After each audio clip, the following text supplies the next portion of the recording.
Hey everyone, I'm Peter Stories here to guide you today. If you use this video to drift off to sleep, please tap like, hit subscribe, and drop a comment telling me where you're watching from and what time it is there. Now settle in, get cozy, and let yourself relax.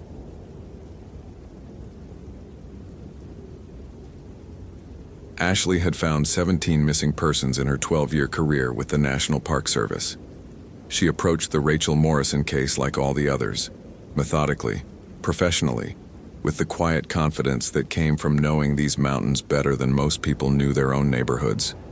The 24-year-old hiker had been missing for 3 days when Ashley received the assignment. Standard protocol. Last known location at the Cascade Falls trailhead. Experienced hiker, well-equipped, no history of risky behavior. The weather had been clear. It should have been routine. The first sign something was wrong came at mile marker 7, where Ashley discovered Rachel's water bottle placed precisely in the center of the trail. Not dropped, not discarded, placed. The cap was still on, the bottle still half full. Ashley photographed it from multiple angles, noted the GPS coordinates, and felt the first small knot of unease in her stomach. She'd never found a water bottle positioned like that. By noon, she'd covered 8 miles of trail without finding another trace. The GPS showed Rachel's last known position as somewhere near the old fire tower, still 3 miles ahead. Ashley ate her lunch mechanically, studying the topographical map spread across her knees. The terrain was familiar. She'd guided tourists through this area countless times. Every ridge, every switchback, every potential hazard was cataloged in her memory. But something felt different today. Wrong. The trees seemed too quiet. No bird calls, no rustle of small animals in the underbrush. Even the wind had stilled. Ashley found herself glancing over her shoulder more frequently, though she couldn't say why. The feeling of being watched was so strong it made her skin crawl. At the old fire tower, she found Rachel's backpack. It hung from a tree branch exactly 8 feet off the ground, Ashley's own height. The pack was closed, every zipper sealed, hanging as if someone had deliberately measured the distance and positioned it there with surgical precision. For Ashley to see, specifically for Ashley. Her hands shook as she climbed to retrieve it. Inside, everything was perfectly organized. Rachel's identification, her maps, her emergency supplies, even her cell phone, all arranged with obsessive care. Nothing missing, nothing disturbed, except for one item that shouldn't have been there. Nestled between Rachel's first aid kit and her extra socks was a Polaroid photograph. The image showed Ashley herself, taken 3 days ago outside her ranger station. She was loading her truck for a different search, the Henderson boy who'd wandered off near Devil's Lake. In the photo, Ashley was caught mid-motion, unaware of being observed. The photograph was impossible. Ashley had been alone that morning. She'd checked. She always checked. Her radio crackled. Base to Ranger Chen. Status report. Ashley stared at the photograph, her throat dry. Still searching the fire tower area. Found the subject's backpack. Any signs of distress? She looked again at the perfectly positioned pack, the impossible photograph. Negative. Continuing search. But she wasn't continuing the search for Rachel anymore. She was trying to understand how someone had been watching her for days without her knowledge. How they'd anticipated she would be assigned to this case. How they'd known she would find this exact spot. The temperature dropped as afternoon faded to evening, though the weather forecast had called for clear skies. Ashley found herself moving faster, almost jogging down the trail as shadows lengthened between the trees. The feeling of being observed had intensified to the point where she frequently spun around, certain she would catch a glimpse of whoever was following her. She never saw anyone, but the signs kept appearing. At mile marker 12, she found a second Polaroid tucked under a rock, this one showing her from yesterday eating dinner alone in her cabin. Through her kitchen window, the angle suggested the photographer had been standing in her backyard, close enough to capture the title of the book she'd been reading. Ashley's training told her to call for backup, to report the stalking, to follow protocol, but her radio produced only static now, and her satellite phone showed no signal despite being in an area where she'd always had clear reception. She was alone with whatever was watching her. The third photograph appeared as twilight deepened into night. This one was older. Ashley recognized the setting as her childhood home herself at age 7, playing in a sandbox that had been demolished 20 years ago. The image was impossible. It should not exist. But there she was, a gap-toothed child caught in a moment of joy, while something unseen observed from the shadows. Ashley ran then, abandoning all pretense of a methodical search. Her headlamp beam bounced wildly as she stumbled down the trail, branches catching at her uniform, rocks turning under her boots. Behind her, she could hear footsteps, or thought she could. The sound came from everywhere and nowhere, echoing off the canyon walls in patterns that made no sense. She burst into a clearing and stopped, gasping. Someone had built a shrine there. Dozens of photographs covered every tree trunk, hundreds of images spanning Ashley's entire life. Her first day of school, her graduation from ranger training, her wedding day, including photos taken from impossible angles, showing moments that should have been private, her divorce papers being signed, her father's funeral, her first kiss, captured from a perspective that suggested the photographer had been standing inches away. In the center of the clearing sat Rachel Morrison. She was alive, unharmed, cross-legged on the ground with her hands folded in her lap. Her eyes were open but vacant, staring straight ahead without acknowledgement of Ashley's presence. She looked exactly as she had in her missing person photo, down to the same clothes, the same expression. "Rachel?" Ashley approached slowly, her hand on her radio, though she knew it wouldn't work. "Rachel, can you hear me?" The woman didn't respond, didn't blink, didn't appear to breathe. Ashley reached out to touch her shoulder and Rachel smiled, a wide, knowing grin that revealed teeth filed to sharp points. "We've been watching you for so long, Ashley," Rachel said in a voice that wasn't quite human. "Every moment, every secret, every fear. We know about the pills you take to sleep. We know about the dreams you have about the Martinez girl, the one you never found. We know why you became a ranger, and we know what you did to your sister when you were 9 years old." Ashley stumbled backward, her mind reeling. The Martinez case was classified. The incident with her sister had never been reported, never spoken of, buried so deep she'd convinced herself it never happened. "We know everything," Rachel continued, her filed teeth catching the moonlight. "And soon you'll know us too. Soon you'll understand what it means to be truly seen." Around the clearing, the photographs began to move. Ashley watched in horror as her captured moments shifted and changed, showing her future now instead of her past. Images of herself screaming, running, hiding. Images of her in places she'd never been, with people she'd never met, experiencing terrors that hadn't happened yet, but would happen. Soon. "Welcome to our collection, Ashley," Rachel said, rising to her feet with movements that were too fluid, too precise. "We've been preparing a special place for you, right between your secrets and your nightmares." Ashley turned to run and found herself surrounded by figures that looked like people she'd known throughout her life. Her parents, her ex-husband, her training instructors, fellow rangers. But their eyes were wrong, too bright, too knowing. And they all smiled with Rachel's pointed teeth. They'd been watching her forever. They knew everything. And now they were ready to add her to their eternal observation. Ashley's scream echoed through the canyon, joining the chorus of all the others who had been found, cataloged, and claimed by the presence that never stopped watching. In the morning, search and rescue would find 2 missing persons cases instead of 1. But they would never find Ashley or Rachel. Only more photographs showing new subjects for the collection that grew larger with each passing year. Some things see everything. And once they notice you, they never look away. The photographs never stopped. 3 days after Ashley's disappearance, Ranger Marcus Webb stood in the same clearing, staring at images that had multiplied exponentially. The trees were now completely covered, bark invisible beneath thousands upon thousands of Polaroids that fluttered in the windless air like diseased leaves. But these weren't just pictures of Ashley anymore. Marcus found himself looking at his own face, captured in moments he'd never noticed being observed. Walking his dog last Tuesday, changing clothes in what he'd thought was the privacy of his bedroom, crying alone in his truck after his mother's cancer diagnosis, a moment so private he'd never told anyone about it. "Jesus Christ," he whispered, backing away from his own photographed grief. The search team had found Ashley's abandoned equipment scattered along the trail in a pattern that defied logic. Her radio at mile 4, functioning perfectly despite her reports of static.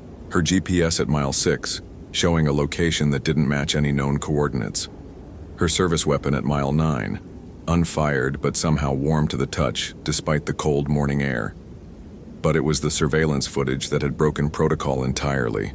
The park security cameras installed only at major trailheads had captured something impossible.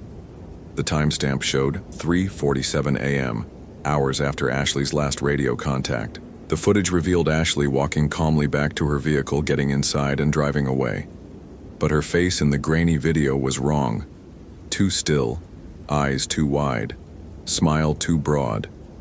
And in the passenger seat, barely visible in the darkness, sat a figure that shouldn't have been there. Marcus had enhanced the image frame by frame until his eyes burned. The passenger appeared to be Rachel Morrison, but like Ashley, something was fundamentally wrong with her proportions. Her head turned at angles that human necks couldn't achieve. Her smile stretched wider than human mouths should allow. The vehicle had been found that morning in Ashley's driveway, keys in the ignition, no sign of struggle. Neighbors reported seeing Ashley arrive home and enter her house normally. But when deputies checked inside, they found only more photographs, thousands of them, covering every wall, every surface, documenting not just Ashley's life, but the lives of dozens of people. Marcus recognized faces from missing person reports going back 15 years. Hikers, campers, park employees who'd simply vanished without explanation. But in these images, they were all together somewhere else. Somewhere that looked like the park but felt fundamentally wrong. The trees in the background were too tall. The sky was the wrong color. The shadows fell in directions that defied the sun's position. And in every single photograph, the missing people wore the same expression. Aware, terrified, but unable to move or speak or escape from whatever held them in place. Marcus felt his radio crackle. "Base to Ranger Webb. What's your status?" He lifted the device with trembling hands. "Found the clearing. We need more units. We need..." The radio went silent. Then a voice came through that sounded like Ashley, but wasn't quite right. The cadence was too measured, the tone too flat. "Marcus, we can see you. We've been watching you too. Did you know you sleep with your deceased father's photograph under your pillow? Did you know you've been stealing from the park's petty cash fund to pay for your mother's treatment? We know everything, Marcus. Everything you've hidden. Everything you're ashamed of. Everything you've forgotten." Marcus hurled the radio away, but the voice continued from every tree, every rock, echoing from directions that had no source.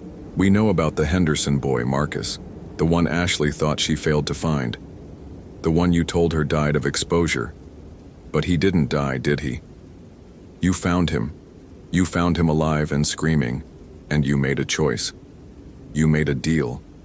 One child's silence for your sister's safety when she went missing in Colorado. Remember Colorado, Marcus? Remember what you promised us there?" The memories came flooding back. Suppressed for 20 years, buried so deep he'd convinced himself they were nightmares. His sister Emma, lost in Rocky Mountain National Park. The 3 days of searching, the impossible bargain offered by voices in the darkness. Trade one life for another. Let the Henderson boy join the collection, and Emma would be returned safely. She had been. Emma came home with no memory of her disappearance, no trauma, perfectly healthy. And Marcus had told himself it was coincidence. The Henderson boy's disappearance was unrelated. The voices were stress-induced hallucinations. But now he knew better. "Welcome back to the family, Marcus," the voice said, and Ashley stepped out from behind a tree that hadn't been there moments before. She looked exactly as she had 3 days ago, but her movements were too fluid, too precise. Her smile revealed teeth that weren't quite the right shape. And her eyes Her eyes held the terrible awareness of someone who had seen too much and could never unsee it. "We've been waiting so long for you to remember," Ashley said. "The collection is growing, Marcus. We have rangers from 12 different parks now. We have search and rescue coordinators from 6 states. We have federal investigators who thought they could track us down. They all join willingly once they understand." "Understand what?" Marcus whispered. "That we know everything, every secret, every lie, every moment of shame that keeps you awake at night. And we offer relief, Marcus. We offer a place where secrets don't matter because everyone already knows. Where guilt dissolves because everyone has blood on their hands. Where the watching never stops because you become part of what watches." Behind Ashley, other figures emerged from the forest. Marcus recognized them now. Missing persons from across the region, all wearing the same expression of terrible awareness. They moved in perfect synchronization, a collective consciousness that shared every thought, every memory, every secret.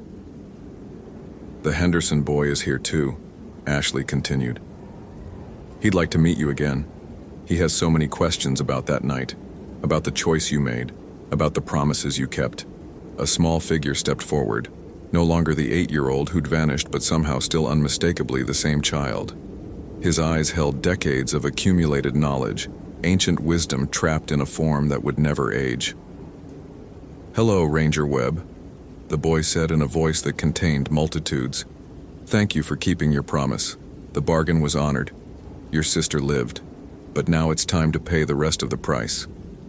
Marcus felt his resistance crumbling, the weight of 20 years of guilt, of carefully maintained lies, of sleepless nights wondering if he'd made the right choice. It all pressed down on him like a physical force. The entity offered relief from that burden. Complete absolution through complete exposure. No more secrets, no more shame, no more isolation, just eternal observation and perfect understanding. "We know you're tired, Marcus," Ashley said gently. "We know how hard it's been, carrying this alone, but you don't have to carry it anymore. Join us. Let us see everything, and let everything be seen." Marcus closed his eyes and felt the presence rush into his mind like floodwater. Every memory, every hidden thought, every carefully buried moment of his life was suddenly illuminated and shared. The relief was indescribable. No more pretending, no more hiding, no more exhausting performance of normalcy. When he opened his eyes again, he could see everything too. Every secret held by every member of the collective. Every choice they'd made that led them here. Every moment of their lives laid bare and accepted without judgment. He understood now why they smiled with such terrible serenity. In the distance, he could hear helicopters approaching, the expanded search team arriving to look for him now. More rangers, more investigators, more people with secrets burning holes in their consciences, more potential additions to the collection. Marcus felt his new family stirring with anticipation. They had so much to show the newcomers, so much to reveal, so many photographs to take. The watching never stopped. It only expanded. And somewhere in the growing collection of the observed, Ashley's original consciousness screamed silently, trapped forever behind eyes that no longer belonged to her, forced to witness as her body helped lure others into the same terrible fate. But even her screaming was observed, catalogued, and filed away among the infinite collection of moments that the presence would never stop recording. Some things see everything. And once they claim you, you see everything too, whether you want to or not. Tentar novamente o Claude pode cometer erros. Confira sempre as respostas.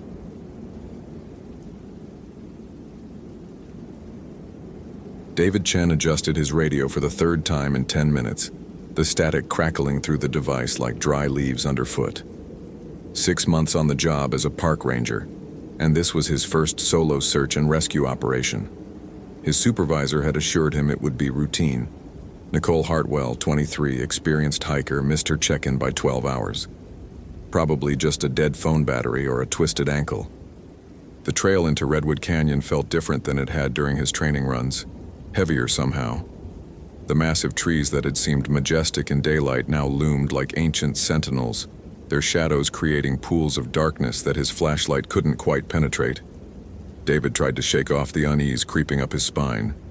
He was a professional now. People were counting on him. Nicole's last known position was the old mining camp at mile marker 7. David checked his GPS. Still 3 miles to go. The trail here was well maintained, a simple dirt path that thousands of hikers used every year. Nothing to worry about.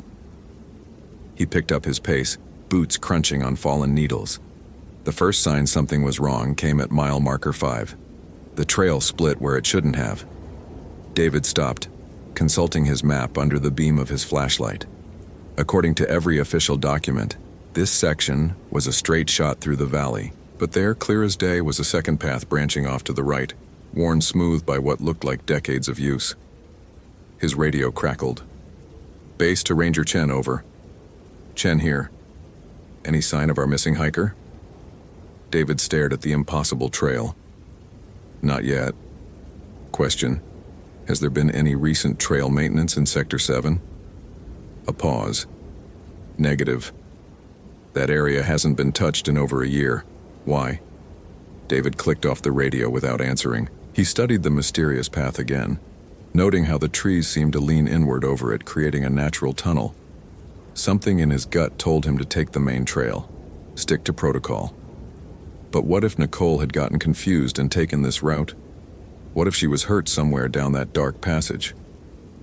Against his better judgment, David turned onto the unmarked trail. The temperature dropped immediately, not gradually, but all at once, as if he'd stepped through an invisible barrier. His breath began to mist, and the sounds of the forest, the distant calls of owls, the rustle of small animals, ceased entirely. The only sound was his own breathing, and the soft thud of his boots on earth that felt strangely spongy beneath his feet. After what felt like an hour but registered as only 20 minutes on his watch, David found Nicole's backpack. It hung 15 feet up in the branches of a Douglas fir, suspended as if placed there deliberately. Not thrown, not caught by accident, placed. The fabric wasn't torn, wasn't weathered. It looked like it had been positioned there moments ago. David's hands shook as he radioed in the discovery. The response was immediate static, then nothing. He tried again. The radio was dead. That's when he noticed the trees were closer together than they had been. Much closer. The path he'd followed was now barely wide enough for one person. The massive trunks pressed in on both sides like the walls of a narrowing corridor. When he turned around to look back the way he'd come, there was no path at all, just an impenetrable wall of ancient bark and shadow. The forest was rearranging itself around him. David fought down the panic rising in his throat. There had to be a logical explanation. Maybe he'd gotten turned around, taken a wrong step somewhere. He pulled out his GPS, but the screen showed only static. His compass spun wildly, unable to find magnetic north. Even his watch had stopped, the hands frozen at 11:47. A sound echoed through the trees, a low, rhythmic drumming that seemed to come from the earth itself. David's heart hammered against his ribs as he realized what he was hearing. Footsteps. Massive, deliberate footsteps approaching from deeper in the forest. The trees began to move, not sway in the wind. There was no wind. Move. The great trunks twisted slowly, branches reaching down like gnarled fingers. The canopy above him knitted itself tighter, blocking out even the faint moonlight. In the growing darkness, David could see shapes moving between the trees. Tall, impossibly tall figures that seemed to be part of the forest itself. He ran. Branches whipped at his face. Roots rose up to catch his feet. The path behind him sealed itself as he fled, forcing him forward into deeper darkness. His flashlight flickered and died. The drumming footsteps grew louder, closer, matching the terrified rhythm of his heart. David stumbled into a clearing he was certain hadn't been there moments before. In the center stood a circle of standing stones, each one carved with symbols that hurt to look at directly. Between the stones, scattered like offerings, were dozens of personal belongings, backpacks, hiking boots, camping gear, all arranged in careful patterns around what looked like a fire pit stained black with something that definitely wasn't ash. Among the possessions, David spotted a familiar water bottle. Nicole's. The same purple Nalgene she'd been carrying in her missing person photo. The drumming stopped. In the absolute silence that followed, David heard something that made his blood freeze. Singing, a low, wordless chant in harmonies that seemed to vibrate through his bones. The voices came from everywhere and nowhere, carried by vocal cords that had never been human. From the darkness beyond the standing stones, they emerged. The guardians of this place stood 9 feet tall, their bodies woven from living wood and shadow. Bark covered their elongated limbs like armor, and their faces were carved from knots and burls, ancient beyond measure. Their eyes glowed with the deep green light of moss on dead logs. They moved with the slow, inexorable patience of growing trees, but David could feel the terrible intelligence behind those alien gazes. They had been here when the first humans crossed the land bridge. They had watched empires rise and fall while their forest remained unchanged. And they would be here long after the last human voice fell silent. The largest of the guardians stepped forward, and when it spoke, its voice was the groan of wind through old growth, the crack of breaking timber, the whisper of rain on leaves. You walk where you do not belong. David tried to speak, to explain, to plead, but his voice had abandoned him. The guardian continued, each word dropping like stones into still water. She sought to take from us, to carry pieces of our sacred places to the outside world. This cannot be permitted. Around the circle, the other guardians began to move, their wooden hands reaching for weapons carved from living branch and bone. David understood with crystal clarity that he was going to die here. Nicole was already dead, had been dead the moment she'd strayed from the approved trails into territory that belonged to things far older than human law. But he was just a rookie. He'd never meant to trespass. He'd only been trying to help. The guardian's wooden features shifted into what might have been a smile. Intent matters nothing. Only presence. Only violation. The forest around the clearing began to pulse like a living thing. Trees bent inward, their branches weaving together into a cage of wood and shadow. The earth beneath David's feet grew soft, beginning to pull at his boots like quicksand. He could feel it calling to him, wanting to draw him down into the dark soil where he would feed the roots of the ancient trees. In his final moments of consciousness as the forest claimed him, David understood the truth that no ranger training could have prepared him for. Some places were never meant for human feet. Some guardians would never accept human presence, no matter how well-intentioned. The forest had its own laws, its own justice, and it was always hungry. The drumming resumed, a funeral march that would echo through the trees until another lost soul wandered too far from the safety of approved trails. Nicole's purple water bottle sat among the offerings, waiting for company that would come sooner than anyone imagined. In the morning, David's supervisor would find his abandoned truck at the trailhead. The search teams would find no trace of either ranger or missing hiker, just as they'd found no trace of the 17 other people who had vanished in this section of the park over the past century. The official report would cite equipment failure and probable animal attack. The real truth would remain buried under centuries of fallen leaves, guarded by entities that remembered when humans were nothing more than frightened shapes moving at the edge of firelight. The forest kept its secrets well. If this story gave you chills, follow for more quality terror. Could you survive in David's place? Hope you felt real chills. If you appreciate genuine horror, consider following. Which moment scared you most? David Chen had never wanted to be a park ranger. 6 months ago, he'd been washing dishes at a Seattle restaurant, saving money for art school and trying to forget the way his father's voice had cracked when he'd called David a disappointment. The Park Service job was supposed to be temporary, decent pay, health benefits, and enough solitude to figure out what came next. He'd imagined peaceful days maintaining trails and directing tourists to scenic overlooks. He'd never imagined anything like this. The radio crackled again as he stood at the trailhead, static mixing with the voice of his supervisor, Frank Morrison. Chen, you copy? Weather Service is calling for heavy fog rolling in around midnight. You find our missing hiker before then, or we abort until morning. David checked his watch. 9:15 p.m. Nicole Hartwell had been missing for 18 hours now. Her sister had driven up from Portland, eyes red with worry, clutching a photo of a smiling blonde woman in hiking gear. She knows these trails better than most rangers, the sister had insisted. Something's wrong. Nicole would never just disappear. But people disappeared in national parks more often than the public knew. David had learned that much during training. The official statistics were carefully managed, the reports filed in ways that discouraged media attention. Most were found eventually, dehydrated, injured, embarrassed. Some weren't found at all. Frank's voice crackled through again. Remember, stick to the marked trails. We've had some unusual equipment malfunctions in Sector 7 lately. What kind of malfunctions? GPS units going haywire, compasses spinning, that sort of thing. Probably just mineral deposits in the rock affecting the magnetic fields. But stay alert. David signed off and shouldered his pack.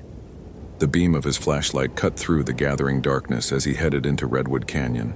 The air smelled of pine resin and something else. Something organic and ancient that made his nose wrinkle. Probably just decomposing vegetation.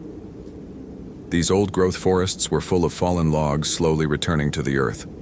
The first mile passed uneventfully.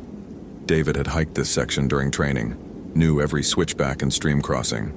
The massive redwoods rose around him like cathedral columns, their trunks so wide that 6 people holding hands couldn't circle them. During the day, filtered sunlight created an almost spiritual atmosphere. At night, they became towering shadows that seemed to lean inward, studying the small human passing beneath their ancient gaze. At mile marker 3, David found the first sign. Nicole's hiking pole lay across the trail, its wrist strap cleanly cut. Not frayed from wear or torn by accident, cut. The metal tip was driven deep into the earth beside the path, planted there like a warning stake. David examined it under his flashlight beam, noting the fresh scratches on the shaft and the way the surrounding pine needles had been arranged in a perfect circle around its base. His radio crackled with static when he tried to report the find. He adjusted the frequency, tried again. Nothing but white noise. The temperature had dropped 20 degrees since he'd entered the forest. David continued up the trail, now moving with the careful alertness Frank had drilled into all new rangers. Watch for unstable ground, loose rocks, sudden weather changes. But Frank had never mentioned what to do when the trail itself began to change. It started subtly, a bend that curved left instead of right. A stream crossing where no stream should be. David stopped frequently to check his map, certain he'd taken a wrong turn somewhere. But his GPS showed him exactly where he should be, following the main trail through Redwood Canyon toward the old mining camp. Except the trail on his GPS didn't match the one beneath his feet. The path had become narrower, more primitive. Instead of the gravel and dirt surface maintained by the Park Service, he found himself walking on what felt like packed earth worn smooth by countless years of use. The official trail markers had vanished, replaced by scratches carved deep into tree bark. Symbols that looked almost like writing, but in no alphabet David recognized. At mile marker 5, though the marker itself was nowhere to be seen, the impossible trail appeared. David stared at the branching path, his breath misting in air that had grown winter cold despite the September date. This trail wasn't on any map. During his orientation, Frank had been explicit about the geography of this section. Single path, no branches, no alternate routes. The terrain was too steep for safe trail construction anywhere but the main route. Yet here it was, a well-worn path disappearing into a grove of redwoods so massive they blocked out the stars. The trees along this route were different somehow, older. Their bark was darker, almost black, and carved with the same strange symbols he'd been seeing. When his flashlight beam played across their surfaces, the carvings seemed to shift and writhe like living things. David's training told him to stick to the main trail. His gut told him to turn around and get out of the forest as quickly as possible. But somewhere down that dark path, Nicole might be injured and waiting for rescue. She was 23 years old, the same age as his sister back in Seattle. If something had happened to her because he'd been too afraid to follow an unmarked trail. He keyed his radio one more time, still nothing but static. David turned onto the impossible path. The moment his boots touched the new trail, the forest fell completely silent. Not the normal quiet of nighttime woods, but absolute silence. No insect sounds, no distant owl calls, no rustle of small animals in the underbrush. Even the ever-present whisper of wind through the canopy had ceased. The only sounds were David's breathing and footsteps, both of which seemed unnaturally loud in the dead air. The trees pressed closer together here, their massive trunks forming walls on either side of the narrow path. David had to duck repeatedly to avoid low-hanging branches that seemed positioned to catch unwary hikers. More than once, he could have sworn the branches moved to block his way, forcing him to push through curtains of needles that scratched at his face like grasping fingers. His watch had stopped at 11:47. David didn't notice at first, too focused on navigating the increasingly treacherous path. It was only when he tried to estimate how long he'd been walking that he glanced at his wrist and saw the motionless hands. He tapped the crystal, shook his arm, but the watch remained frozen. That's when he realized his flashlight beam was growing dimmer. The beam hadn't spread or weakened. The darkness around him was getting thicker, more substantial. It pressed against the light like a living thing, swallowing the illumination before it could travel more than a few feet. David clicked the flashlight off and on again. Fresh batteries, installed that morning. It should provide 8 hours of bright light. The beam barely penetrated 3 feet into the pressing darkness. From somewhere ahead came the sound of running water. David followed the noise, hoping to find a stream he could use to orient himself. Instead, he found Nicole's backpack. It hung in the branches of a Douglas fir like a grotesque Christmas ornament, suspended exactly 15 feet above the ground. The pack showed no signs of wear or damage, no tears from being dragged through undergrowth, no stains from weather exposure. It looked like it had been carefully positioned there by someone with access to a ladder. David circled the tree, looking for any way Nicole might have climbed up to hang her pack there herself. The trunk was smooth-barked and branchless for the first 20 feet. No human could have scaled it without specialized equipment. But someone, or something, had placed that backpack with deliberate care. The drumming started as David stared up at the suspended pack. Deep rhythmic sounds that seemed to come from the earth itself.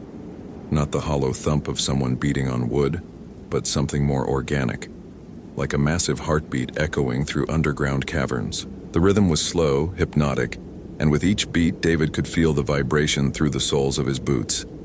He turned in a slow circle, trying to locate the source of the sound. The drumming came from everywhere and nowhere, as if the entire forest was participating in some ancient rhythm. As it continued, other sounds joined in. Low humming that might have been wind through stone formations, sharp clicking noises like massive insects, and underneath it all, something that sounded disturbingly like whispered conversations in a language David couldn't identify. The trees were definitely closer together now. What had been a narrow path was becoming a tunnel. The massive redwoods leaned inward, their branches interlocking overhead to form a ceiling of needles and shadows. David's flashlight beam, already dimmed by the supernatural darkness, now reflected off bark walls that pressed in from both sides. When he turned to look back the way he'd come, there was no path at all. David's breathing quickened as panic began to set in. The opening behind him had sealed itself, not collapsed or blocked, but seamlessly integrated with the surrounding forest, as if it had never existed. Solid bark walls stretched as far as he could see in both directions. He was trapped in a corridor of living wood, with no choice but to move forward into whatever waited in the darkness ahead. The drumming grew louder, more complex. David could distinguish individual rhythms now, dozens of them, creating a polyrhythmic symphony that made his teeth ache and his vision blur. Mixed with the percussive sounds were voices. Definitely voices, though speaking in tones too low and languages too old for human vocal cords. David forced himself to keep walking. Nicole was still missing. Whatever was happening here, whatever impossible things his rational mind refused to accept, his job was to find her and get them both to safety. He was a park ranger, sworn to protect visitors to these lands. He just wished someone had warned him what he might need to protect them from. The tunnel of trees opened into a circular clearing that David was absolutely certain hadn't existed on any survey map of this area. Ancient standing stones formed a perfect ring in the center of the space. each monolith carved with symbols that seemed to writhe and shift when he wasn't looking directly at them. The carvings weren't weathered by centuries of exposure. They looked fresh, as if they'd been carved moments ago by tools that left the stone bleeding. Between the standing stones, arranged with ceremonial precision, were dozens of personal belongings. Backpacks, hiking boots, camping gear, water bottles, walking sticks, all laid out in careful geometric patterns around a fire pit that had been stained black by something that definitely wasn't wood ash. David recognized some of the items from missing person reports he'd studied during training. A distinctive red backpack that had belonged to a hiker who'd vanished 3 years ago. Boots from a case 5 years back. A camping stove from an incident Frank had mentioned in passing. Someone who'd gone missing in this exact area decades before David was born. And there, arranged prominently among the newer offerings, was Nicole's purple Nalgene water bottle. The drumming stopped. In the absolute silence that followed, David could hear his own heartbeat thundering in his ears. He approached the bottle slowly, afraid of what else he might find. The cap was twisted on tight, and when he picked it up, the water inside sloshed normally. No signs of damage, no indication it had been exposed to weather. Like everything else in this clearing, it appeared to have been placed there recently by careful hands. She tried to take pieces of our sacred places. The voice came from everywhere and nowhere, spoken in a tone so deep it seemed to resonate through David's bones. English words, but pronounced by something that had learned human language as a foreign tongue. David spun in a circle, flashlight beam sweeping across the standing stones and the forest beyond. "Who's there? Where's Nicole?" She photographed things that were not meant for outside eyes, collected stones and plants that were not meant to leave this place. This cannot be permitted. From the darkness beyond the standing stones they emerged. The guardians of this place moved with the slow, inevitable patience of growing trees. 9 feet tall and built from living wood, their bodies were woven from bark and shadow and something deeper, the essential spirit of the forest itself. Their limbs were too long, jointed in ways that hurt to observe. Their faces were carved from burls and knots, featuring eyes that glowed with the deep green phosphorescence of rotting logs. They had been here when the first humans crossed the Bering Land Bridge. They had watched ice ages come and go while their forest remained unchanged. They would be here when the last star burned out and the universe grew cold. The largest guardian stepped forward, each footstep causing the earth to tremble. When it moved, smaller trees around the clearing bent away as if acknowledging a superior authority. Its voice was wind through old growth, the groan of settling timber, the whisper of rain on leaves that had fallen before human civilization began. "You walk where you do not belong." David tried to speak, to explain that he was just searching for a missing person, that he meant no harm, but his voice had abandoned him completely. The guardian continued, each word falling like stones into still water. "She sought to take from us, to carry pieces of our sacred places to the outside world, to show others where we dwell. This cannot be permitted." Around the circle, other guardians began to emerge from the shadows between the trees. Dozens of them, each unique in its construction but unmistakably ancient and implacably hostile. They carried weapons carved from living branch and bone, spears that still grew leaves, clubs that oozed sap, blades of stone that hummed with earthly power. "Where is she?" David finally managed to whisper. The lead guardian's wooden features shifted into what might have been a smile. It gestured toward the fire pit with one impossibly long arm. "She feeds the roots now, as you will feed them, as all who violate this place will feed them." David looked at the blackened fire pit and understood with crystal clarity what the dark stains really were. Nicole wasn't missing. She was gone. Completely, permanently gone. And he was about to join her. "I'm just a ranger," he said, his voice cracking. "I was trying to help her. I didn't know." "Intent matters nothing," the guardian replied. "Only presence, only violation. You have seen what should not be seen. You know what should not be known. You cannot be permitted to carry this knowledge to the outside world." The forest around the clearing began to pulse like a living heart. Trees bent inward, their branches weaving together into a cage of wood and shadow. The earth beneath David's feet grew soft and warm, beginning to pull at his boots like quicksand with a hunger all its own. David ran. He charged toward the edge of the clearing, hoping to break through the ring of guardians and escape into the forest beyond. But the ancient beings moved faster than their ponderous appearance suggested. Wooden hands grabbed at his arms and legs, fingers like living roots wrapping around his limbs. He broke free from the first guardian only to run straight into another, its bark-covered chest solid as a granite wall. The forest itself joined the hunt. Branches reached down to entangle his hair and clothing. Roots rose from the earth to trip him. The very air grew thick and resistant, making each breath a struggle. David's flashlight was torn from his grasp, its beams spinning wildly before dying completely as it struck the ground. In the absolute darkness that followed, David could hear them coming. The sound of massive feet pressing into yielding earth, the creak of wooden joints, the whisper of conversations in languages that predated human speech. They moved with the patience of geological time, knowing their prey had nowhere to run. "Please," David gasped as wooden fingers closed around his ankles. "I have a family. People who care about me. They'll send search teams. They will find nothing," the lead guardian replied. "As they found nothing of the others. As they found nothing of the one you sought. The forest keeps its secrets well." David was lifted from the ground, held in an unbreakable grip of living wood. Around him, the guardians began to chant in harmonies that seemed to vibrate through every bone in his body. The standing stones pulsed with inner light, their carved symbols flowing like water across the ancient surfaces. As consciousness began to fade, David caught a glimpse of what lay beyond the fire pit, a garden of the most beautiful plants he'd ever seen, their leaves glowing with soft bioluminescence, their flowers opening and closing like breathing lungs. The garden was fed by rich, dark soil that had been enriched by decades of offerings to the ancient guardians.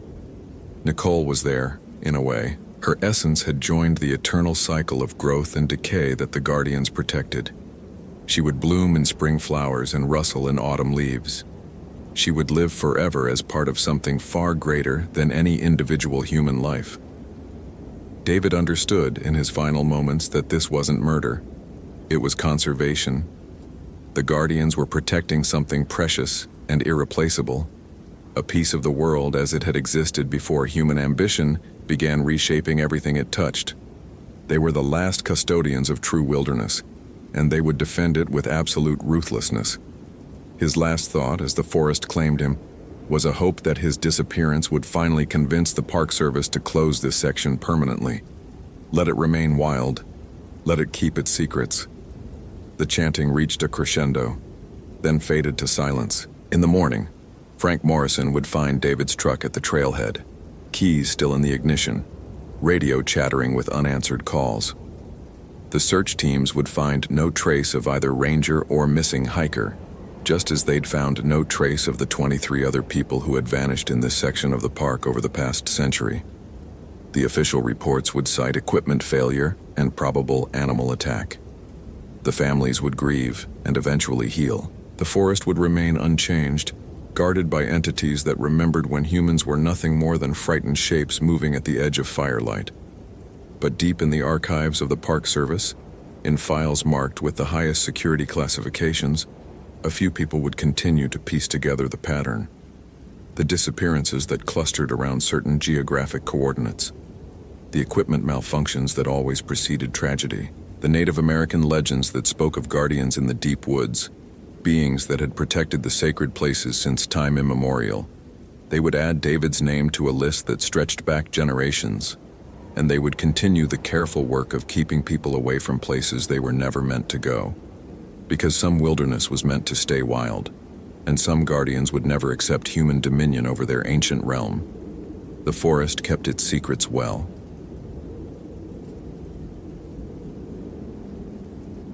Michael Brennan had been working Olympic National Park for 15 years, and he could navigate the Hoh River Trail blindfolded, which made it all the more unsettling when he realized he'd been walking for 3 hours and hadn't reached the ranger station that should have been 20 minutes behind him. The search for Emily Chen had started routinely enough. The 24-year-old photographer had missed her check-in 2 days ago, Last seen heading toward the Solduke Hot Springs area with plans to photograph old-growth cedars. Michael had found her abandoned campsite that morning, tent still zipped, food untouched, camera equipment scattered as if she'd dropped everything and walked into the forest. Now, retracing what should have been her route, Michael stopped to check his GPS. The screen flickered between conflicting readings before going black entirely. His compass needle spun lazily, unable to find magnetic north. 15 years, he muttered, pulling out his backup compass. It behaved the same way. The trail ahead looked wrong. The familiar wooden bridge over Beaver Creek was gone, replaced by fallen logs that didn't belong there. The massive Sitka spruce that had served as a landmark for decades stood 50 yards to the left instead of the right. Michael keyed his radio. Static answered. He'd passed the same distinctive nurse log 3 times now, though he'd been walking in a straight line. Each time, it was in a different position relative to the trail. The first time, it lay parallel to the path. The second, perpendicular. Now it stood upright, impossibly balanced on its end like a massive wooden pillar. The afternoon light was fading too quickly. Michael checked his watch, 3:47 p.m. But the forest had the deep shadows of evening, and when he looked up through the canopy, he could see stars where blue sky should have been. Something cracked behind him. Michael spun around to see Emily Chen walking down the trail, camera in hand, looking exactly as she had in her missing person photo. "Oh, thank God," she called out, waving. "I've been lost for hours. Do you know the way back to the parking area?" Michael's hand moved instinctively to his radio, but he didn't key it yet. Emily looked perfectly normal. No signs of exposure, no injuries. But she was walking on a trail that hadn't existed moments ago, and behind her, Michael could see the ranger station he'd been searching for. "Emily," he called back, not moving closer. "Where have you been for 2 days?" She laughed, a sound that seemed to echo from the wrong direction. 2 days? I just got here this morning." The trees around them groaned, though there was no wind. In the growing darkness, Michael saw other figures moving between the trunks. Hikers, families, a group of teenagers, all walking calmly through a forest that was becoming something else entirely. "Emily," Michael said slowly, backing away. "What happened to your campsite?" Her smile never wavered, but when she tilted her head, her neck bent at an angle that would have broken bone. "What campsite?" The trail behind Michael began to stretch, pulling away like taffy. The ranger station, his goal for the past 3 hours, receded into the distance even as Emily walked toward him. Her footsteps made no sound on the wooden planks of a bridge that definitely hadn't been there before. Michael ran. Behind him, Emily's laughter multiplied, becoming a chorus of voices all speaking in unison. "Do you know the way back? Do you know the way back? Do you know the way back?" The forest had become a maze of familiar landmarks in impossible arrangements. Michael passed his own truck parked beside a trail marker he'd read just minutes ago. Except now the truck was rusted and covered in moss, and the trail marker pointed in 6 different directions. His radio crackled to life. "Ranger Brennan, this is dispatch. What's your status on the Emily Chen search?" Michael grabbed the radio with shaking hands. "Dispatch, I found her, but something's wrong. The trails they're not where they should be." "Copy that. GPS shows you're still at the Solduke trailhead. You've been stationary for the past 4 hours." Michael looked around at the impossible forest, where paths led upward into empty sky and trees grew in perfect spirals. "No," he whispered. "No, that's not right. Ranger Brennan, do you need medical assistance?" Through the trees, Michael saw himself sitting in his truck at the trailhead, radio in hand, staring at a map. He saw Emily Chen's campsite exactly as he'd found it that morning. He saw the normal forest with its familiar trails and logical geography, and he saw Emily Chen standing beside his truck, pointing directly at him through the impossible wilderness, her neck still twisted at that broken angle. "I found the way back," she called across the distance between realities. "Do you want to come home?"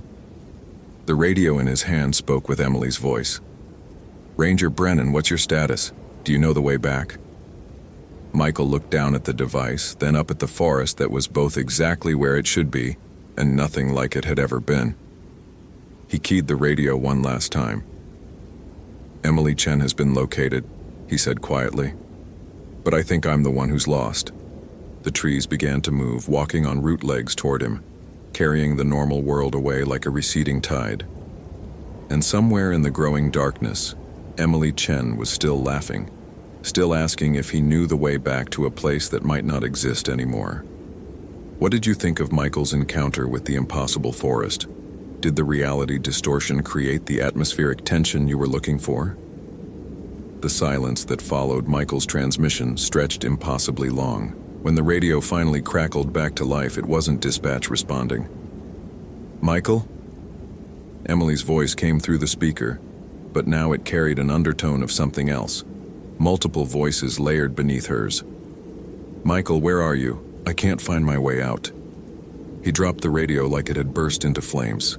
It hit the ground and shattered, but the voices kept coming from the broken pieces. Dozens of them now, all asking the same question. "Do you know the way back?" Michael forced himself to think like a ranger. 15 years of training didn't just disappear because the world had gone insane. There had to be a logical explanation. Dehydration could cause hallucinations, altitude sickness, though they weren't that high. Carbon monoxide from a nearby fire, though he smelled no smoke. But as he inventoried rational causes, the forest continued its impossible behavior. A familiar creek now flowed uphill, its water defying gravity as it cascaded toward the sky. The massive Douglas fir that marked the halfway point to Beaver Falls stood directly in front of him, yet when he reached out to touch its bark, his hand passed through it like it was made of shadow. "Focus," he whispered to himself. "Emily's still out here somewhere. Real Emily." He pulled out his emergency beacon, but the LED display showed coordinates that couldn't exist. 47°97 N, 123°8429 W. Numbers that went beyond the possible range of latitude and longitude. A new sound reached him. Voices calling through the trees. Multiple people shouting Emily's name. Other searchers. Michael felt a surge of relief until he realized they were calling his name too. And others he didn't recognize. Jennifer, Marcus, Sandra. Names that meant nothing to him, yet they were being called with the same urgency as his own. Michael moved toward the voices, pushing through underbrush that seemed to grow thicker with each step. Branches that should have bent caught his jacket and held fast. Roots that had been flat against the ground moments ago now coiled around his ankles. He broke through the vegetation into a clearing he'd never seen before, despite knowing every inch of this section of the park. In the center stood a group of people in search and rescue gear, all facing away from him. They stood perfectly still, no longer calling, though their voices continued to echo from the surrounding trees. "Hey!" Michael shouted. "Over here!" None of them turned around. As he got closer, he could see they weren't breathing. Their SAR jackets bore patches from parks across the country. Yellowstone, Yosemite, Great Smoky Mountains, places hundreds of miles apart. One jacket read Brennan across the back in faded letters. Michael stumbled backward. That was his jacket from his first year on the job, the one he'd lost during a search in the backcountry. But he was wearing his jacket. He looked down at himself, then back at the figure. Same height, same build, same graying hair visible beneath the cap. The other Michael slowly turned around. Its face was Michael's own, but wrong. Features shifted like water, eyes that held too much knowledge, a mouth that smiled with the contentment of someone who had found exactly what they were looking for. "There you are," it said in Michael's voice. "We've been waiting for you to catch up." The other searchers began to turn, and Michael saw more faces he recognized, but couldn't place. A woman who looked like Emily, but older, with eyes that held decades of forest knowledge. A young man in a uniform from the 1980s. An elderly woman in hiking gear that looked like it belonged in the 1960s. "You're all the people who got lost," Michael breathed. "Not lost," the other Michael corrected. "Found. The forest found us when we couldn't find our way out. It gave us exactly what we were looking for. I'm looking for Emily Chen, the real Emily. She's here," The other Michael gestured to the woman who looked like Emily but wasn't. "We're all here. Everyone who ever got turned around in these woods, everyone who ever took a wrong step off the trail, everyone who ever wondered what it would be like if they could just disappear into the wilderness forever." The clearing began to shift around them. Michael saw flashes of other scenes overlaid on this one, dozens of search operations spanning decades, all converging on this same impossible space. Rangers from different eras calling out names of people who had vanished without a trace. "The forest collects us," the other Michael continued. "It makes us part of its pattern. We become the trails that lead nowhere, the landmarks that appear in the wrong places, the voices that call searchers deeper into places they'll never leave." Michael backed away from the group, but the clearing's edge had moved. Trees that had been 20 feet away now pressed close, forming a perfect circle around the gathered searchers. "Where's the real Emily? What happened to her?"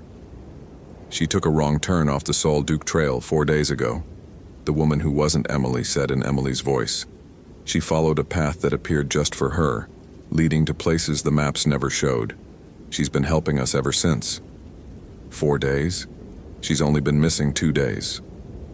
Time works differently here. Sometimes we've been missing for hours, sometimes for decades. But we all arrive at the same moment in the same place. The forest makes sure of that. Michael felt his pocket for his backup GPS, but his hands found only empty fabric. He tried to remember which direction he'd come from, but the trees had rearranged themselves again. Every direction looked the same, endless old-growth forest stretching into darkness. "You can't leave," the other Michael said, reading his thoughts. "The forest won't let you. It needs rangers to help with the searches. It needs people who know how to find the lost." "I'm not lost. Aren't you?" The other Michael smiled sadly. "You've been walking in circles for hours. Your GPS is broken, your compass spins, your radio only reaches us. You can't find the trailhead, can't find the ranger station, can't even find your own truck. If that's not lost, what is?" The voices from the trees grew louder, more urgent, dozens of names being called, creating a cacophony of search operations that spanned generations. Michael heard his own voice among them, calling for Emily Chen somewhere in the dark spaces between the trees. "We need you to help us search," the Emily thing said, stepping closer. "There are always more people getting lost. The forest grows hungry." Michael closed his eyes, forcing himself to remember his training. In survival situations, the most important thing was to stay calm, to think clearly, to use what you knew. But what he knew was that this forest had been his home for 15 years. And now it was something else entirely. Something that had been quietly collecting lost hikers and turning them into part of its own impossible geography. When he opened his eyes, the other searchers were walking away, their voices joining the chorus calling through the trees. But they weren't disappearing into the forest. They were becoming it. Their bodies stretched and darkened into tree trunks, their arms spreading into branches, their voices becoming the wind through the leaves. Only the other Michael remained, watching him with patient eyes. "The choice is yours," it said. "You can keep trying to find your way out, keep walking trails that lead nowhere, keep calling for help that won't come, or you can accept what you found instead of what you were looking for." Michael looked around the clearing one more time. In the growing darkness, he could see lights flickering between the trees, flashlights carried by searchers who were themselves lost, all looking for someone who had become part of the forest long ago. He thought about Emily Chen, about her abandoned campsite, about the photograph she'd come here to take. Somewhere in this impossible wilderness, the real Emily was probably facing the same choice he was now. Michael picked up a flashlight from the ground, where one of the disappeared searchers had left it.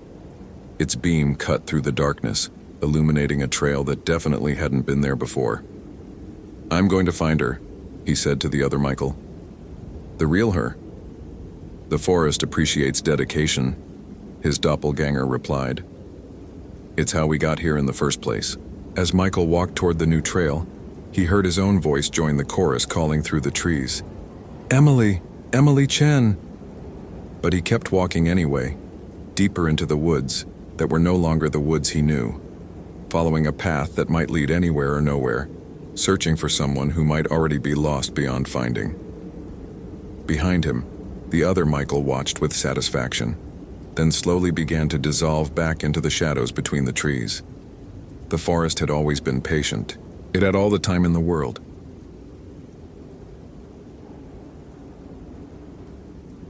The phone rang at 3:17 a.m., jolting Amanda from restless sleep. Her hand fumbled for the device, heart already hammering before she saw James's name on the screen. Her son had been camping in Crater Lake National Park for 3 days with his college friends. James? She pressed the phone to her ear, relief flooding through her. Static crackled, then his voice, distant and wrong. "Mom, something's in my head." Amanda sat up, fully awake now. "What do you mean? Are you hurt?" It's talking to me, showing me things." James's voice wavered, barely recognizable. "I can't make it stop. It knows about you, Mom. It knows about Sarah's accident." Amanda's blood turned to ice. Sarah had been James's twin sister.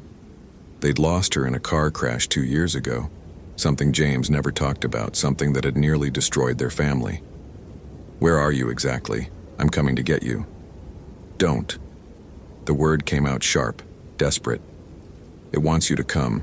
It's hungry for more." The others, they're all wrong now. Their eyes are different. They do what it tells them. The line filled with static. Then James's voice returned, but different somehow. Flatter. "Actually, Mom, you should come. We're having such a wonderful time here." Amanda pulled the phone away, staring at it. That wasn't James. The tone, the inflection, it was like hearing a stranger wearing her son's voice. "James? Drive to Crater Lake, Mom. Take Highway 62. We'll be waiting." The voice was definitely James's, but the words felt manufactured, artificial. "Come alone, don't tell anyone. Sarah's here too, Mom. She wants to see you." The line went dead. Amanda's hands shook as she stared at the phone. Sarah was dead. James would never, ever use his sister's memory like that. Something was terribly wrong. She dressed quickly, grabbing her keys and emergency supplies. The 5-hour drive to Crater Lake felt endless, her mind churning with possibilities. Drug overdose? Mental breakdown? But that voice at the end, that hadn't been James at all. As miles passed, Amanda found herself thinking about Sarah more than she had in months. Vivid memories surfaced unbidden. Sarah's laugh, the way she'd steal Amanda's coffee, how she'd always defended James when he got in trouble. The memories felt too bright, too detailed, as if someone were projecting them directly into her consciousness. "Don't think about Sarah," she told herself. "Focus on James." But the thoughts wouldn't stop. She could almost hear Sarah's voice calling her name. By dawn, Amanda reached the park entrance. The ranger station was empty, a hastily written sign reading, "Closed for maintenance," taped to the window. The barriers were down. She drove through, following the winding road deeper into the wilderness. Her phone buzzed with a text from James's number, Rim Drive. Mile marker, 17. Come quickly. The road wound around the massive crater, offering glimpses of the impossibly blue lake below. At mile marker 17, she found James's car empty by the roadside, doors hanging open. His backpack lay scattered in the dirt, contents spilled everywhere. But no blood, no signs of struggle. Amanda walked to the crater's edge, calling James's name. Her voice echoed across the vast emptiness. Far below, the lake's surface remained perfectly still. "He's down there," a voice whispered in her mind. He went into the water. He wanted to join Sarah. Amanda stumbled backward. That thought, it hadn't felt like her own. It had appeared fully formed, alien, and invasive. She tried James's phone again. This time he answered immediately. "I'm here, Mom." His voice came from behind her. Amanda spun around. James stood 20 feet away, but something was fundamentally wrong with him. His posture was too rigid, his face too symmetrical. His eyes held an intelligence that didn't belong to him. "You came," he said, smiling. It knew you would. James, what happened to you? Nothing happened. Everything's perfectly normal. But his mouth didn't quite sync with the words. We should go swimming, Mom. The water's beautiful this time of year. Amanda backed away. It's 50 degrees outside, James. The water would kill us. Sarah's already in the water. She's been waiting so long. The mention of Sarah hit Amanda like a physical blow. Suddenly she could see her daughter standing next to James, translucent, but unmistakably real. Sarah smiled and waved, mouthing the word, Mom. Amanda blinked hard. When she opened her eyes, Sarah was gone. You saw her. The thing wearing James's face said with satisfaction. We can show you so much more. Amanda ran. She reached her car and fumbled with the keys, hands shaking violently. Behind her, James called out in his normal voice, Mom, wait. What's wrong? I'm fine. She looked back. James looked completely normal now, confusion and concern written across his features. For a moment, she almost believed she'd imagined everything. Then she noticed his shadow. While James stood in bright sunlight, his shadow pointed in the wrong direction entirely. Amanda started the car and drove, tires squealing on asphalt. In the rear-view mirror, she watched James grow smaller, but his image remained perfectly clear, even when he should have been too distant to see. Her phone rang. James again. Why did you leave me? His voice was hurt, petulant. I thought you loved me, Mom. This isn't real, Amanda said aloud. James is in trouble, but this isn't him. Of course it's me. Who else would it be? A pause. Maybe you're the one who's not real, Mom. Maybe you died in the car with Sarah and everything since then has been a hallucination. Amanda's grip tightened on the steering wheel. She remembered the accident, the other car running the red light, the sound of crushing metal, waking up in the hospital to learn Sarah was gone. But had she really woken up? Stop, she commanded herself. That's exactly what it wants you to think. But doubt crept in like poison. The past 2 years did feel dreamlike sometimes. The grief had been so intense, so all-consuming. What if? Look in the glove compartment, James's voice suggested gently. Amanda's hand moved toward the glove compartment before she caught herself. She hadn't decided to check it. The impulse had simply appeared. She pulled over, hands trembling. Something was in her head now, she realized. The thing that had taken James, it had gotten into her mind through the phone calls, through her fear and desperation. Her phone buzzed with a photo message. It showed Sarah and James together, standing by the lake, both smiling, both translucent, both dead.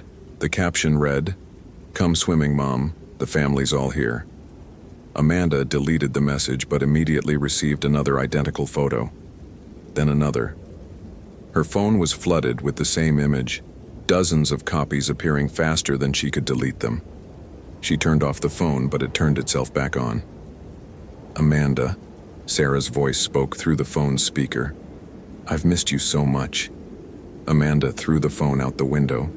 It shattered on the asphalt, but she could still hear Sarah's voice calling her name, getting louder. She looked around frantically. The voice seemed to be coming from everywhere. The trees, the sky, her own throat. When she spoke, Sarah's words came out instead of her own. Please come home, Mom. It's lonely being dead. Amanda bit down on her tongue, hard enough to draw blood. The pain cleared her head momentarily. She was still alive, still herself. But something was borrowing her voice, using her mouth.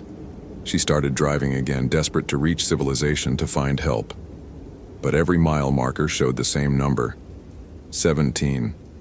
The road stretched endlessly ahead, always curving but never actually going anywhere.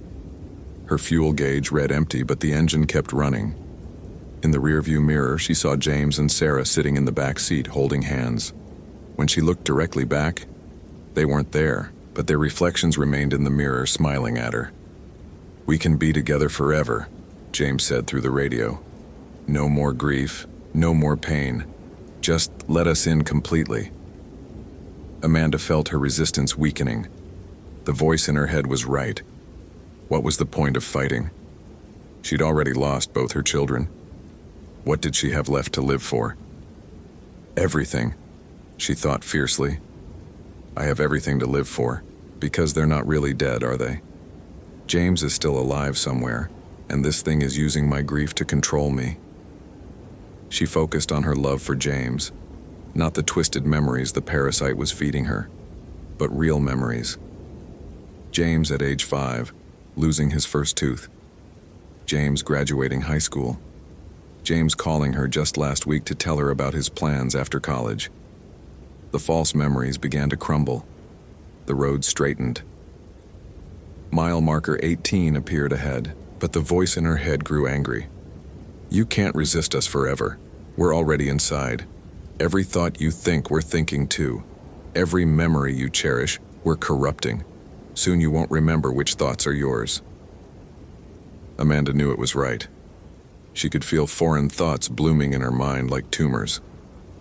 Alien concepts that felt increasingly natural. The urge to turn around and go back to the lake grew stronger with each passing moment, but she kept driving mile after mile, fighting for each moment of clarity. Somewhere ahead lay the real world, and somewhere in this nightmare landscape, her son was still alive. She just had to resist the voice long enough to find him. The fuel gauge now read full. Her speed was increasing without her pressing the accelerator. In the mirror, Sarah and James were getting clearer, more solid. Almost home, they said in unison. Amanda gripped the steering wheel and drove into the growing darkness, not knowing if she was racing toward salvation or deeper into the parasite's trap. But she would not stop. She would not give in. Even as foreign thoughts flooded her mind, and Sarah's laughter filled the car, and James's hand reached from the back seat to touch her shoulder with fingers cold as lake water. The road stretched on, endless and wrong, and Amanda drove deeper into madness in search of her son. The road finally straightened, and Amanda saw the park exit ahead. Relief flooded through her, until she realized she was approaching from the wrong direction. She'd been driving deeper into the park, not away from it. The exit sign read, "You are now entering Crater Lake National Park." Amanda slammed the brakes. The car didn't slow down. She tried again, pumping frantically, but her foot passed through the brake pedal as if it were made of mist. The steering wheel began turning on its own, guiding the car back toward the crater. No! She grabbed the wheel, fighting against the invisible force. For a moment, she regained control, jerking the car toward the shoulder. Then her own hands betrayed her, smoothly turning the wheel back toward the park's interior. She was no longer driving her own body. In the back seat, Sarah giggled. "Don't fight it, Mom. It only makes it worse." Amanda tried to speak to tell her dead daughter this wasn't real, but her mouth wouldn't obey. Instead, she heard herself say, "You're right, sweetheart. Let's go find James." Terror exploded through her consciousness. Those weren't her words, but they'd come from her throat in her voice. The parasite wasn't just showing her false visions anymore. It was puppeting her actions. Her phone, somehow whole again despite being shattered, rang in her pocket. Without conscious decision, her hand answered it. "Amanda?" A man's voice, unfamiliar. "This is Ranger Morrison from Crater Lake. We found your son." Hope and suspicion warred in her chest. "Is he alive?" Well, you need to see for yourself. Can you come to the ranger station immediately?" Amanda wanted to say yes, but her mouth said, "Of course. I'll be right there." The car turned automatically onto a side road she hadn't noticed before. The trees closed overhead, blocking out the morning sun. In the sudden twilight, she saw other cars parked along the roadside, dozens of them, all with their doors hanging open, all empty. Her headlights illuminated license plates from across the country: Oregon, California, Idaho, Washington. How long had this thing been feeding? "We get so many visitors," Sarah said conversationally from the back seat. "They all come looking for someone, a child, a spouse, a parent. The love makes them vulnerable. It opens doors." Amanda tried to cover her ears, but her hands remained locked on the steering wheel. "You're not Sarah." "Of course I am, just like you're still you. We don't replace anyone, Mom. We just improve them." Remove the parts that cause suffering. The ranger station appeared ahead, but it was wrong. The building was too large, too old, constructed from logs that seemed to have been there for centuries. Warm light spilled from windows, and she could see figures moving inside. As her car parked itself, Amanda noticed the other people. They stood in small groups outside the station, perfectly motionless, their faces turned toward her approaching vehicle. Men, women, children, all with the same empty, expectant expression, all with shadows pointing in impossible directions. Her car door opened on its own. Her legs carried her toward the station despite her desperate mental resistance. The crowd of people turned as one to watch her approach, their movements perfectly synchronized. "Welcome," they said in unison, but their mouths didn't move. The station door swung open. Inside, she saw James sitting at a wooden table, very much alive, eating what appeared to be a perfectly normal meal. He looked up as she entered, and his face lit up with genuine relief. "Mom, thank God you're here. These people have been taking care of me, but I want to go home." This James seemed real. No perfect symmetry, no wrong shadows. His relief appeared authentic, his movements natural. But Amanda had learned not to trust anything in this place. "Are you hurt?" she heard herself ask in a caring, motherly tone, while her mind screamed warnings. "Just scared. My friends. They wandered off yesterday and never came back. I've been waiting by the lake, but they never returned." James stood and moved toward her. "Can we go home now?" Amanda's body embraced her son, but her mind recoiled. This James felt solid, warm, completely human. His heartbeat was steady against her chest. If this was an illusion, it was perfect. "Of course, sweetheart. Let's get you out of here." But as they turned to leave, Amanda noticed something that made her blood freeze. On the table where James had been eating sat a meal of raw fish, their eyes still clear and staring. James's mouth was stained with blood. "Something wrong, Mom?" James asked, noticing her hesitation. Amanda looked into his eyes and saw layers. James on the surface, but something vast and hungry underneath, watching her through his pupils like a window. "Nothing's wrong," her mouth said. "Let's go home." They walked toward the door together, but Amanda realized with growing horror that she was walking deeper into the station, not toward the exit. The building was impossibly large inside, corridors stretching in all directions. Other families passed them in the hallways. A father with his arm around a daughter who flickered occasionally like a bad television signal. A mother holding hands with twin boys whose faces were slightly different each time Amanda looked at them. An elderly couple walking with a young man who cast no reflection in the glass doors they passed. All of them smiled at Amanda and James with perfect contentment. "Isn't this nice?" James said. "We can all be together forever. No more worry, no more pain. The entity feeds on suffering, so it removes all the sources of suffering from our lives." "What about free will?" Amanda's mind managed to force through her lips. James laughed, and for a moment his face was hollow, just empty eye sockets and darkness. "Free will is what causes suffering, Mom. Without choices, there's only peace." They entered a vast circular room filled with hundreds of people, all sitting in perfect silence, all staring at nothing. Amanda recognized some faces from missing person reports she'd seen on the news over the years. In the center of the room sat a pool of perfectly black water. "The lake," James explained. "It's everywhere in the park, connected through underground channels. The entity lives in the deepest parts, but it can reach anywhere water flows." Amanda noticed that each person in the room had a thin tendril of that black water extending from the pool to their forehead, pulsing gently like a heartbeat. "Your turn, Mom," James said, guiding her toward the pool. Amanda's feet moved forward despite her absolute terror. She could feel the parasite's satisfaction as she approached the water. Soon, it would have everything: her memories, her emotions, her love for James. It would wear her consciousness like a comfortable sweater.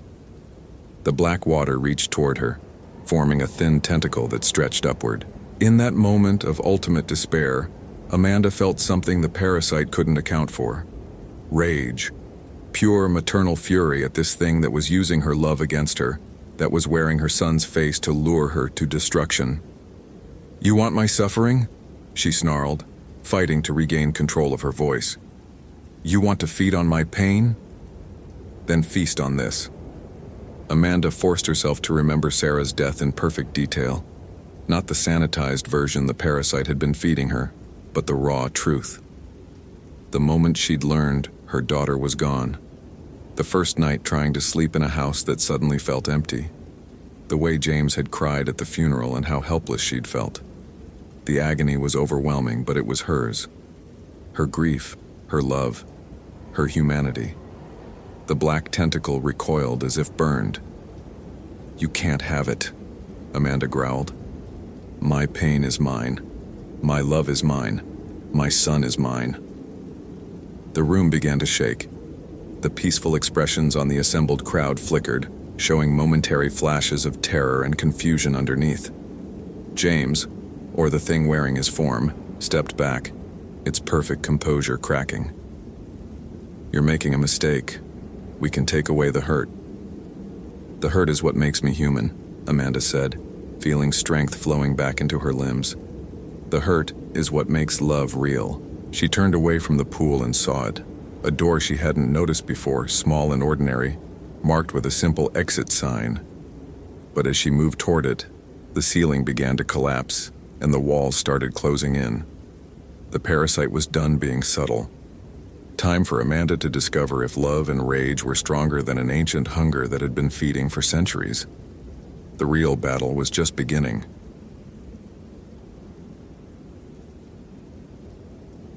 Joshua's hiking boots crunched through the frost-covered undergrowth as he pushed deeper into the Cascade wilderness. 3 days since Emily had missed their planned rendezvous at the ranger station. 3 days since anyone had heard from her. The Park Service had called off the official search after 48 hours, citing budget constraints and the approaching winter storm front. But Joshua couldn't leave. Not Emily. Not when she'd specifically asked him to meet her here, in this godforsaken stretch of old-growth forest that most sane people avoided. The GPS on his phone had died 6 miles back, the battery drained despite being fully charged that morning. No cell signal this deep anyway. He'd been following what he hoped was Emily's trail based on broken branches and disturbed earth. But even those signs were becoming harder to read as daylight faded behind the towering Douglas firs. Then he saw it. Emily's red backpack hung from a branch 12 feet off the ground, impaled on a jagged stub like some grotesque ornament. But that wasn't what made Joshua's blood turn to ice water in his veins. It was what surrounded the tree. Bones. Human bones. Bleached white and arranged in perfect concentric circles around the massive trunk. Ribs formed the outer ring, then arm bones, then leg bones, all pointing inward toward the tree like the spokes of some hellish wheel. And at the center, directly beneath Emily's suspended pack, a pile of skulls stared up at him with empty sockets. Joshua stumbled backward, his rational mind trying to process what he was seeing. This had to be some sick joke, some elaborate Halloween prank. But the bones were old, ancient. Some were crumbling to powder at the edges, and moss had begun to claim others. This display had been here for years, maybe decades. A branch snapped behind him. Joshua spun around, heart hammering against his ribs. Nothing but shadows and the endless maze of tree trunks stretching into darkness. But something was wrong with the shadows. They seemed to move independently of the branches that cast them, writhing and reaching toward him with finger-like tendrils. Another snap. Closer this time. "Emily?" His voice cracked like a teenage boy's. "Emily, if that's you, this isn't funny." The forest answered with a sound that shouldn't exist, a low, rumbling growl that seemed to emanate from the ground itself, from the very roots of the trees. It built in intensity, until Joshua could feel it vibrating in his chest cavity, making his teeth ache. Then silence. Joshua ran. Branches whipped at his face as he crashed through the undergrowth, his headlamp beam swinging wildly. Behind him, he could hear something giving chase. Not footsteps exactly, but the sound of vegetation being crushed by something massive moving through the forest with terrible purpose. A root caught his foot, and sent him sprawling face first into a patch of rotting leaves. As he pushed himself up, gasping and spitting out forest debris, his headlamp illuminated something that made him want to curl up and die right there on the spot. Carved into the bark of every tree around him were symbols, deep gouges in the wood that looked like primitive hieroglyphs, but wrong somehow. Alien. They seemed to writhe in the shifting light of his headlamp, forming new patterns as he watched. And they were fresh. Sap still oozed from the cuts, dark and thick as blood. The growling started again, but now it came from all directions at once. The very trees seemed to be making the sound, their trunks vibrating like enormous vocal cords. Joshua realized with growing horror that he wasn't just being hunted by something in the forest. He was being hunted by the forest itself. His headlamp flickered and died. In the absolute darkness, Joshua heard something that nearly shattered his sanity completely. Emily's voice calling his name from somewhere high above in the canopy. But it was wrong. The cadence was off. The tone too flat, like a recording played at the wrong speed. Joshua, help me. It won't let me. Down. He fumbled for his spare flashlight with shaking hands, nearly dropping it twice before managing to click it on. The beam swept upward and caught Emily 20 feet above him, suspended in a web of branches and vines. But she wasn't moving. Her arms and legs hung at impossible angles and her head lolled to one side like a broken doll's. Emily.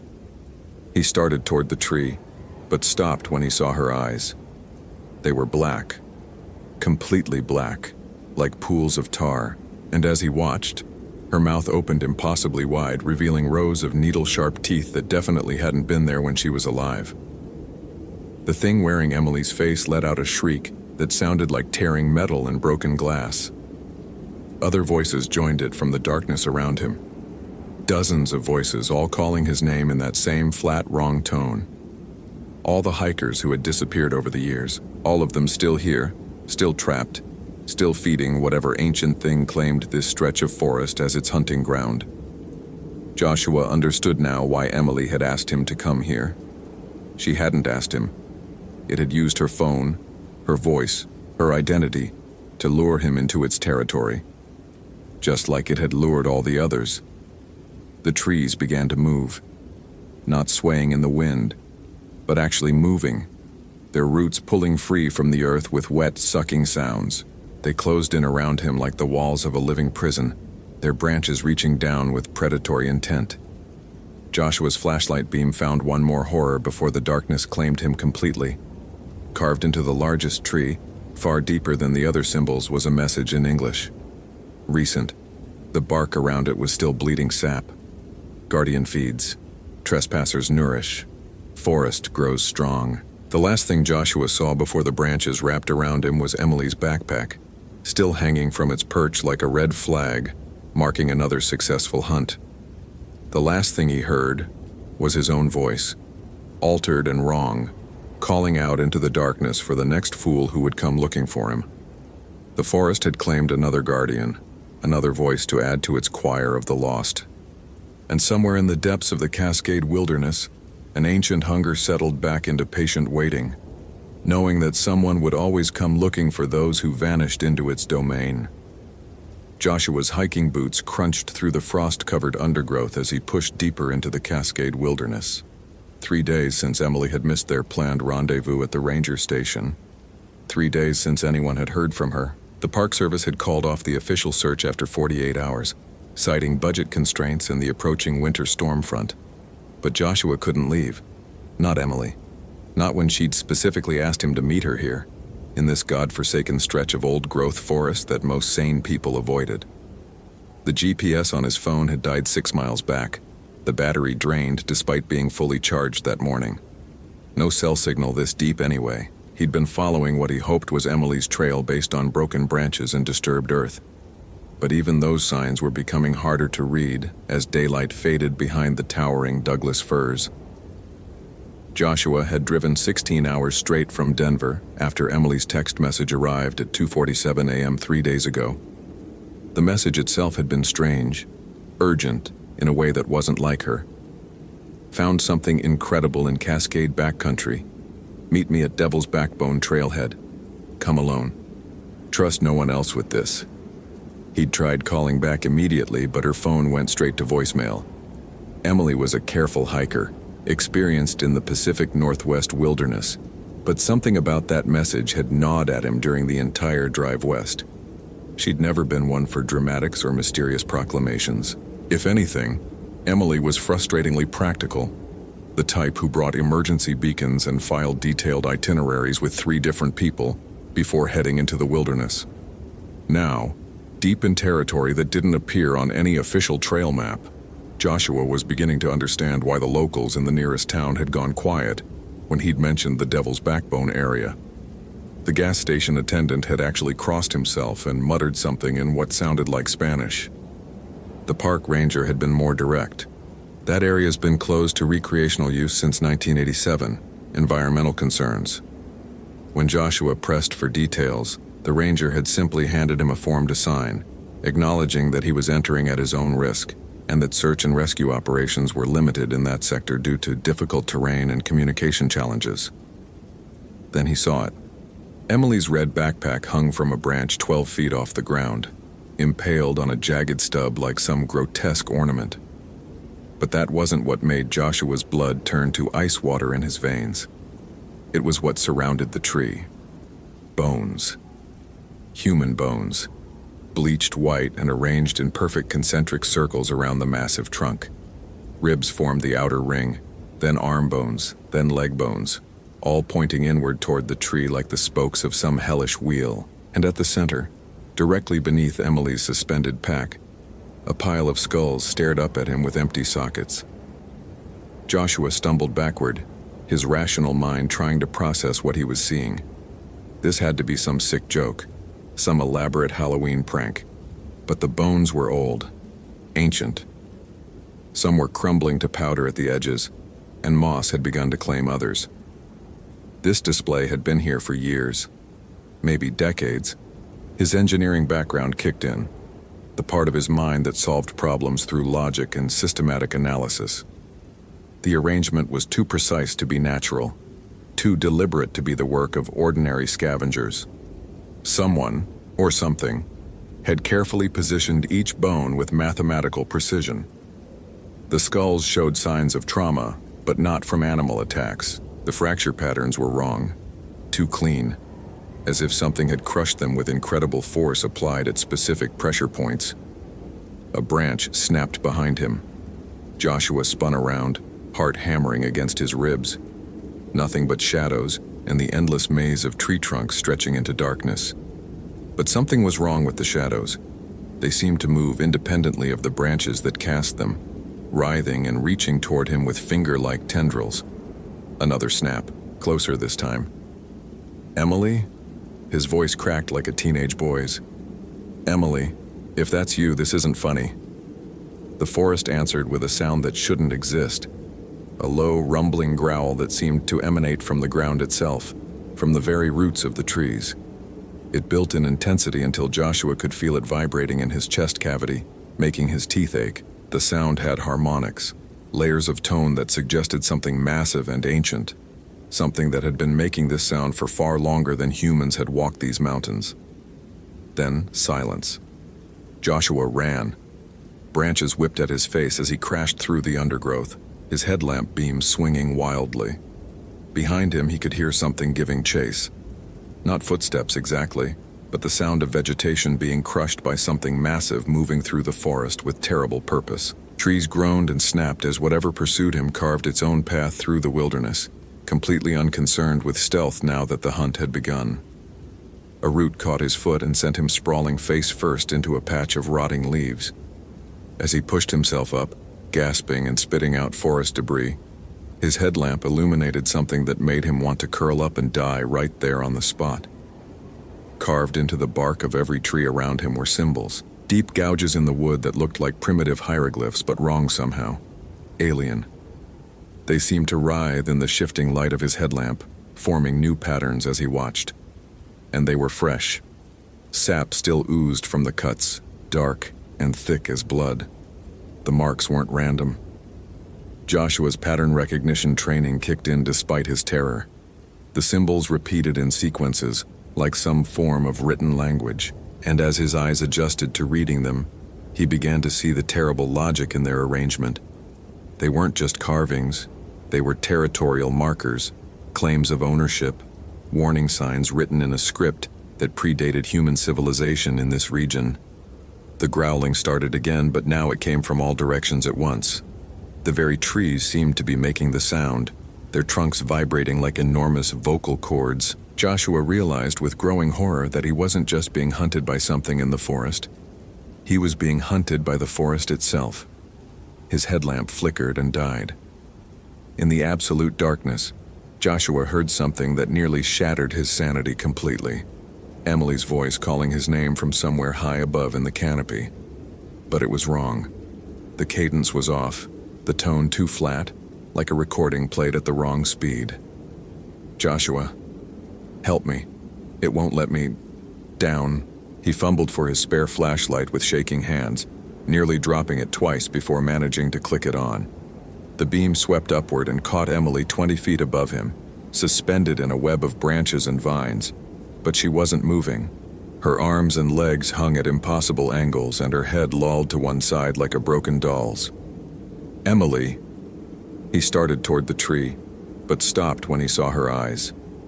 They were black, completely black, like pools of tar, and as he watched, her mouth opened impossibly wide, revealing rows of needle-sharp teeth that definitely hadn't been there when she was alive. The thing wearing Emily's face let out a shriek that sounded like tearing metal and broken glass. Other voices joined it from the darkness around him. Dozens of voices, all calling his name in that same flat, wrong tone.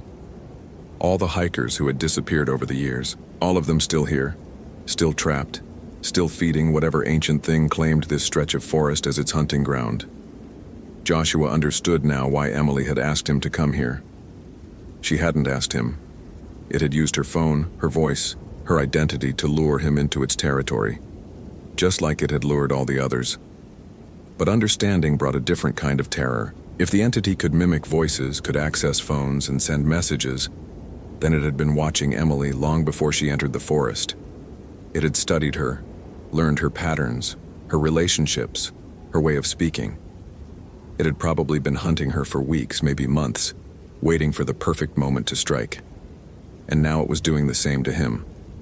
The trees began to move, not swaying in the wind, but actually moving, their roots pulling free from the earth with wet, sucking sounds. They closed in around him like the walls of a living prison, their branches reaching down with predatory intent. Joshua could see now that what he'd mistaken for ordinary Douglas firs were something else entirely. Their bark was too dark, their growth patterns too uniform. They were tools of the Guardian, shaped and molded over centuries into the perfect hunting apparatus. The ground beneath his feet began to shift and buckle as more roots emerged, creating a writhing carpet of woody tentacles that sought to entangle his legs. Joshua danced backward, his flashlight beam revealing more horrors with each step. The forest floor was littered with personal effects: hiking boots, torn clothing, camping gear, all arranged in the same ritualistic patterns as the bones, trophies from previous hunts, displayed like warnings that no one ever heeded.